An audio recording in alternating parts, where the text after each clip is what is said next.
Hello दोस्तों, हम फिर आ गए थे कहानी केयरिंग हस्बैंड, जिसको लिखा है श्रेया जी ने और सक्रेट भी इन्हीं को जाता है। सो दोस्तों, हमारी इस कहानी के पूरे एपिसोड नंबर आपके 2 हो चुके हैं। हम देखते हैं अगली कहानी में क्या होता है। शुरू करते हैं कहानी का एपिसोड नंबर 3 और देखते हैं कहानी में क्या होता है। जैसे ही उसने अपनी आंखें बंद करी, वापस वही चीज़ आ गई है। आज कबीर के चेहरे पे सुकून के भाव थे और ये बात उसके खुद ही नहीं पता थी। वहीं दूसरी तरफ श्रेया इन सब से अनजान कि बहुत जल्द ही उसकी ज़िंदगी में बहुत बड़ा बदलाव आने वाला है। वो अपनी ही परेशानियों में उलझी हुई है। श्रेया ने पहले अपनी मम्मी को शांत करके सुला दिया। उनके सोने के बाद वो बाहर आई। उसने अपने पापा कहीं भी न दिखाई नहीं दिए। फिर वो चल के बालकनी की तरफ चली गई और बाहर के नज़ारे को देखने लगी। उसके चेहरे पे अभी कोई भाव नहीं दिख रहे थे, पर उसके मन में अंदर तूफान मचा हुआ था। उससे आज ये रोज़ का झगड़ा देखा नहीं जा रहा था। तभी उसके गालों से आंसू की बूंद झलक रही। तभी उसके गालों पर आंसू की एक बूंद की लकीर खिंच गई। जल्दी उसने पूछ लिया, लेकिन जैसे मानो वो रुक ही नहीं रही हो। उसका दिल दर्द, उसकी आंखों, उसके आंसू बंद होने का नाम ही नहीं ले रहे थे। फिर वो ऊपर आसमान की तरफ देखने लगी और बोली, भगवान, आपके दया से हमारे पास सब कुछ है। बस एक ही ख्वाहिश है कि मम्मी पापा एक दूसरे से झगड़ा करना बंद कर दें, और ये तभी पॉसिबल होगा जब पापा कमाने लगेंगे। प्लीज़ भगवान, मैं चाहती हूँ कि मेरे पापा का काम सेट हो जाए, उसके बाद मुझे कुछ भी नहीं चाहिए। थोड़ी देर ऐसे रहने के बाद उसने काफ़ी हद तक अपने आप को संभाल लिया। फिर वो किचन की ओर चली गई और दोपहर का खाना बनाने लगी, क्योंकि उसे अपने कॉलेज भी जाना था। उसने जल्दी से खाना बनाना ख़त्म किया। तभी उसे डोरबेल की आवाज़ सुनाई दी। उसने जल्दी से दरवाज़ा जाके खोला तो उसने देखा कि उसका भाई स्कूल से आ गया है। श्रेया का भाई उससे उम्र में 5 साल छोटा है। वो अभी 8th क्लास में पढ़ता है। वो इस घर का सबसे लाडला है। श्रेया ने उसे अंदर आने को कहा और बोली, जाकर मुंह हाथ धो ले, तब तक मैं तेरे लिए खाना लगाती हूँ। ये बोल के वो किचन में चली गई और श्रेया का भाई भी अपने रूम में मुंह हाथ धोने के लिए चला गया। जब तक वो मुंह हाथ धो के वापस आया, श्रेया ने उसका खाना परोस दिया। फिर उसने जल्दी से उसे खाने को दिया और बोली, ठीक है, अच्छे से खाना खाना, अब मैं जा रही हूँ, मुझे कॉलेज के लिए देर हो रही है। फिर वो जल्दी से रूम में गए और 5 बजे में रेडी होकर अपने कॉलेज के लिए निकल गई। वो जैसे ही बिल्डिंग के नीचे पहुंची, उसने देखा उसकी बेस्ट फ्रेंड सृष्टि उसका इंतज़ार कर रही है। सृष्टि भी देखने में कम खूबसूरत नहीं थी, पर श्रेया की जितनी नहीं। जहाँ श्रेया का चेहरा किसी भी मासूम बच्चों के जैसा था, तो वहीं सृष्टि का चेहरा किसी मैच्योर लड़की की तरह था। श्रेया जल्दी से उसके पास गई और बोली, सॉरी, मुझे थोड़ा लेट हो गया। ये सब उसने अपना क्यूट सी आवाज़ में बोला था। तब सृष्टि बोली, ये तो तेरा रोज़ का नाटक है, तेरी वजह से हम हमेशा लेट ही हो जाते हैं। देखना, एक दिन मैं तुझे छोड़ के चली जाऊंगी, तब मैं देखूंगी तू कैसे कॉलेज आएगी। श्रेया बोली, सॉरी ना यार, तू तो जानती है ना। सृष्टि ने उसकी बात बीच में काटते हुए कहा, हाँ मुझे सब पता है, तभी तो मैं तेरा इंतज़ार कर लेती हूँ, वरना मैं तुझे कब का छोड़ के चली जाती। श्रेया ने फिर से सृष्टि को पीछे से ज़ोर से हक किया और बोली, you are the best.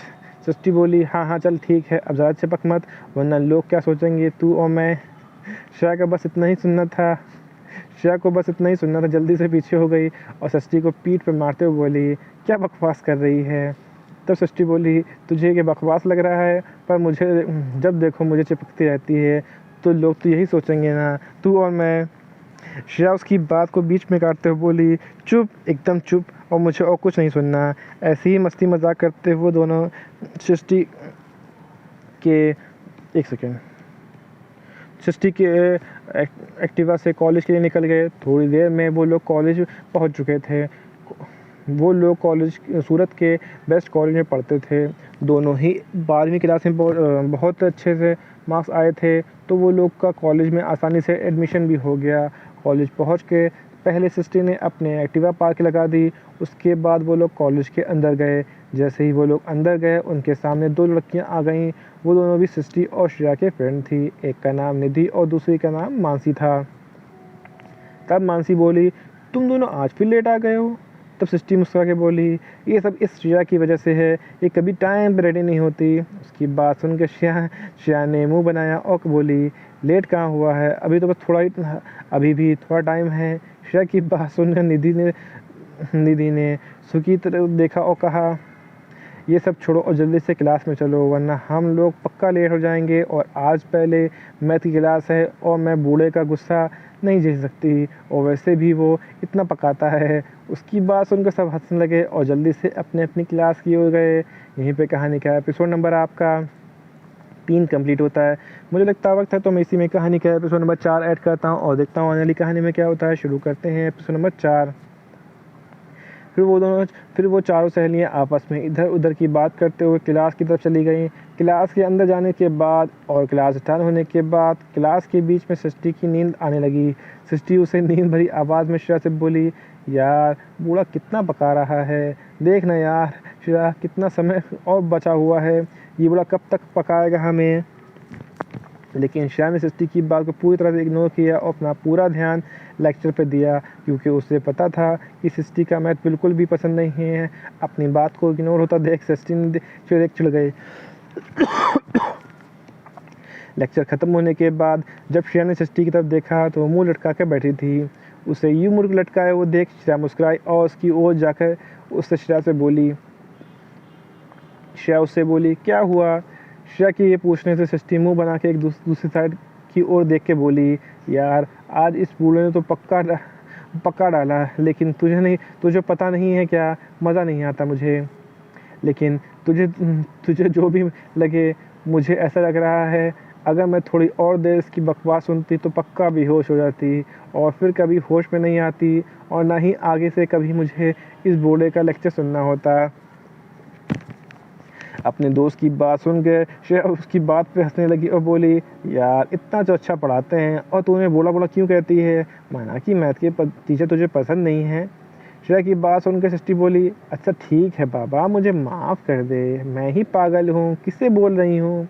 Mansi और निधि को सृष्टि की बात से बहुत हंसी आ रही थी। ऐसे ही उन दोनों ने कुछ और लेक्चर अटेंड किए। लेक्चर ख़त्म होने के बाद फिर वो चारों साथ कैंटीन में चले गए। कैंटीन में जाकर सब ने अपने अपने पसंद के डिश ऑर्डर किए। श्रेया के पास ज़्यादा पैसे नहीं थे तो उसने समोसा ऑर्डर किया। मानसी और सृष्टि ने अपने लिए सैंडविच और कोल्ड ड्रिंक और निधि ने अपने लिए नूडल्स ऑर्डर किए। मानसी और निधि दोनों अमीर परिवार से थे और सृष्टि उतनी ही अमीर नहीं थी, पर वो भी अच्छे परिवार से थी। चारों सहेलियों ने मस्ती करते हुए बातें करने लगीं। ऐसे ही सभी लोग बातें करने लगे। जब उन लोगों ने देखा कि श्रेया सिर्फ समोसा ऑर्डर करते हुए देखा तो बोले, दोनों समोसा ही क्यों ऑर्डर किया है सिर्फ। उन तीनों ने श्रेया से कोई फैमिली की कंडीशन के बारे में नहीं पता था। सृष्टि को भी इतना ही पता था कि श्रेया के सारे घर का काम करना पड़ता है, इसलिए वो लेट हो जाती है। श्रेया नहीं चाहती थी कि उनके घर के हालात के बारे में किसी को पता चले, इसलिए वो हमेशा सबके सामने खुश रहती थी और अपना दर्द किसी से भी शेयर नहीं करती थी। तब श्रेया बोली, नहीं यार, मुझे ज़्यादा भूख नहीं है। श्रेया की बात सुनकर उन लोगों ने इस पर ज़्यादा ध्यान नहीं दिया। फिर वो चारों अपना अपना खाने लगे। तभी उनके सामने वाली चेयर पर लड़का आके बैठ गया। श्रेया ने उस पर ज़्यादा ध्यान नहीं दिया क्योंकि वो उस लड़के को अच्छे से जानती थी। वो लड़के का नाम रोहन था। रोहन एक अमीर बाप की बिगड़ी हुई औलाद है, पर वो दिखने में बहुत हैंडसम है। कॉलेज की लगभग सारी लड़कियाँ उस पर मरती हैं, पर जब से रोहन ने श्रेया को देखा था तो उसकी खूबसूरती का दीवाना हो गया। इसलिए वो श्रेया को अपना बनाना चाहता था।